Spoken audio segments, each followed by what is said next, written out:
Bakit kaya tuwing hunting season laging ganito ang panahon, oh? Hindi talaga ako makabuelo. Umuulan. Kaya galing ako sa ilog. Tinandang ko na yung aking fish trap, iniahon ko na. Bagya pala ako nagsisimula, eto na naman. Wala pa kahapon hanggang ngayong umaga. Palagi na lang. Tuwing magkakaroon ako ng hunting season,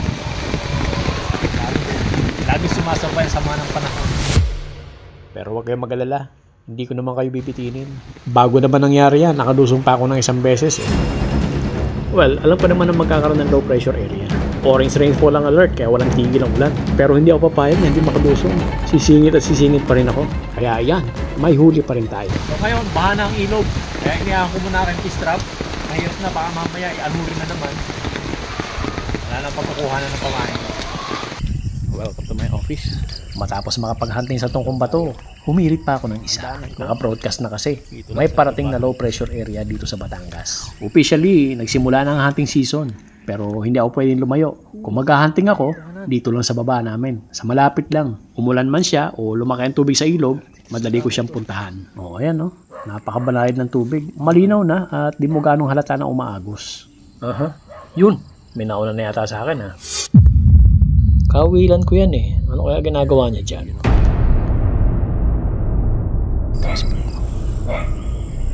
May nangangawil. Meron pala nagka-casting. Sabagay, di niya naman alam. May makakawil ako dyan sa baba. May mahuli pa kaya si Jan? Tsaka na natin lusungin to pag tapos na siya mag-casting. Sige. Total, maaga pa naman. Dito lang naman sa baba namin. Hintayin ko na lang muna to. So, hintayin muna natin siya matapos. Saka tayo lumusong. Yan. Ganyan ako makisama sa mga kapwa ko nag-iilog. Di baling maghintay. Maipakita rin natin sa kanilang respeto. Kagaya ko rin yan na nagtsatsaga sa ilog. Gusto rin makahuli. Yung pinaglagyan ko ng kawit, yung kahaba niya mula dyan hanggang dun. Sa dulo. 12.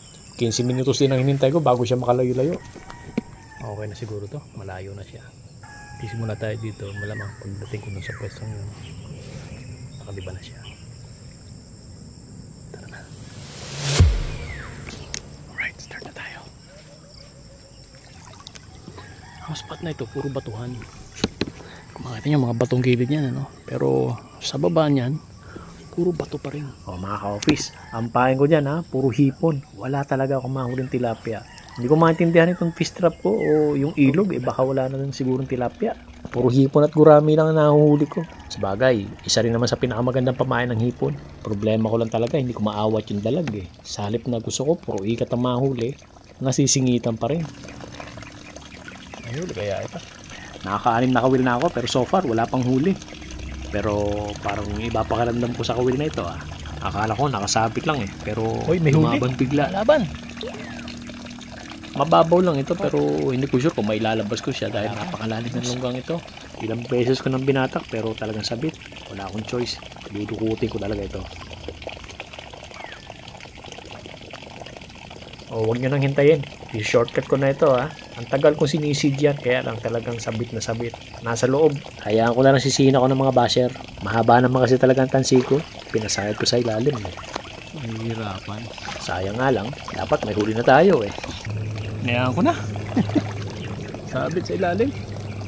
Piliwers ako pero hindi kaya. Napakatigas. Ay nako. Isa na nga lang may potensyal na makahuli. Sige, tuloy na tayo. Huling 3 kawil na lang ito. Uy, may huli. Oh, yun, nakaisa rin. May huli ito. May huli ito. May huli nga. Ikat na naman. Aba, milagro ito ah. Wala akong dalag. Tingnan nyo ah. Yung kawil na ginamit ko dyan, hindi pang ikat yan. Wala yang kansing. Wala rin kable.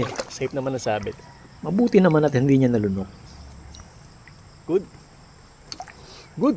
Kung nagkataong nasa tiyan ng kawil niyan, malamang wala tayong aabutan ngayon. Kahit paano may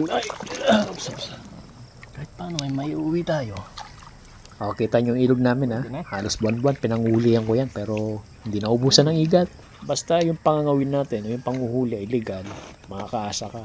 Meron at merong ibibigay sa iyo ang ilog. Hindi nga lang kalakihan pero sapat yun para masyahan ka. May mahuhuli, may makakain, At ang pinakamahalaga sa lahat, syempre, yung nairaos mo yung gusto mo. Yung hilig mo. Yun ang hindi kayang tumpasan ng pera. O, ito na yung pinakahuling kawil. May huli ito ha, tingnan ninyo. Pakita ko sa inyo ha, ito. Ayan, ayan na. Kanina nakakita ko. Nagpapasag na. Yan. Ayan. Yan, nakita nyo? Ganito kalupit ang igat. Pag maliliit, grabe silang pumulupot. Ayan, oh. Hanggang sa magbigtian, hanggang sa mamatay sila. Ganyan. So ito, siguro kakahagat lang ito kanina. Ayan, oh. Uubusin niya ang tansi mo. Tignan mo gaano kalit. Maliit lang yan. Oh. Pero pagka pumulupot siya, grabe, hanggang sa mabigti. Ganyan ang mga igat. Maliliit. Oh, yan ang ating short hunting. Maliliit lang pero pwede na yan. Kahapon may huli akong 3. Ngayon may 2. Hindi ko lang nabanggit sa inyo ha. May pinaglalaanan ako. May bisita kasi ako ngayong weekend. Puro sila taga Maynila at ang kabilin-bilinan, ipagreserba ko rin sila ng igat. Kaya bago ko lagay sa freezer ito, tatanggalan ko muna ng mga bituka at syempre yung dugo dapat makatigis din. And that's all for today's video. Maraming salamat po sa inyong panonood. Hanggang dito na lang and welcome to my office.